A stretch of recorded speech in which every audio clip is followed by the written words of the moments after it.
সিনেমাই তো কম হচ্ছে।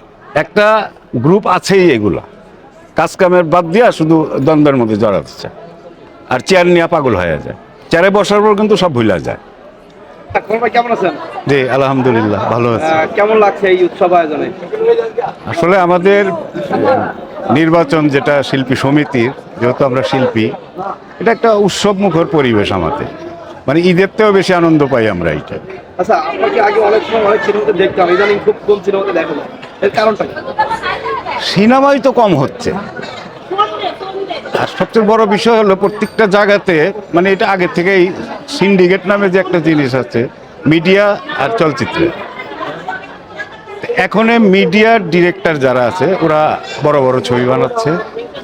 আমাদের চলচ্চিত্র ডিরেক্টরের ছবির সংখ্যা কিন্তু এখন কম।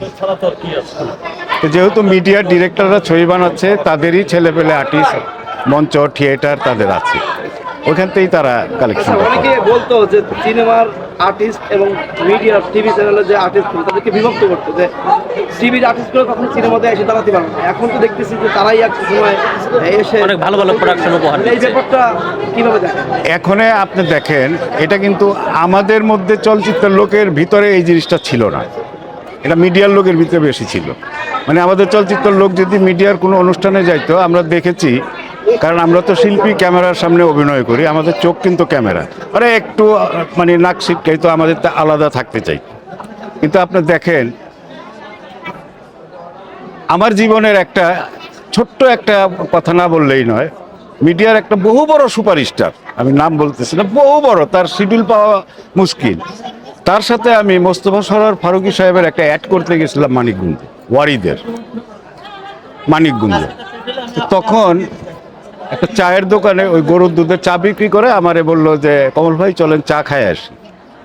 তা আমি যে ক্যাম্পে আমরা থাকি দুইজন, ওই ক্যাম্পের থেকে একটু আইসা মানিকগঞ্জ একটা বাজারে চা খাইতে আসছি। তখন ওই চায়ের ঘরে দোকানের মধ্যে বসলাম, আস্তে আস্তে আস্তে আস্তে বাজারের ভিতর তো প্রচুর পাবলিক জমে গেল। জমার পর কিন্তু একসময় দেখা গেল আমার সাথে ছবি তোলার জন্য সব ব্যস্ত হয়ে গেল। তখন ওই সুপারস্টার কিন্তু আমার আড়ালে চলে গেল, পাবলিকের ইয়াতে আর দেখা যায় না, আমি খুঁজে পাচ্ছি না। তো যাই হোক, ওই প্রোগ্রাম শেষ হইলো, গেলাম রুমের মধ্যে যায়, বলতেছে কমল ভাই আপনি তো অনেক বড় স্টার। তা আমি বললাম কি বলেন আপনি মজা নিয়েন না তো, আপনি আমার তো অনেক বড় স্টার। আমি কিসের স্টার? আমি ছোটোখাটো শিল্পী। কয় না, এত লোক আসলো, প্রায় 400-500 লোক হুড়মুড়ায় আপনার উপরে পড়লো। শুনেন একটা কথা বলি, যদি মাইন্ড না করেন। না না বলেন বলেন, আপনি সিনিয়র লোক। আমরা হয়েছি 2.5 ঘন্টার শিল্পী। একটা চলচ্চিত্র যখন আমরা অভিনয় করি, হলে রিলিজ হয়, 2.5 ঘন্টা ছবিটা চলে। ওটা কোনো রিমোট সিস্টেম নাই যে চেঞ্জ করবে, এবং টাকা দিয়ে কিনা আমাদের দেয়।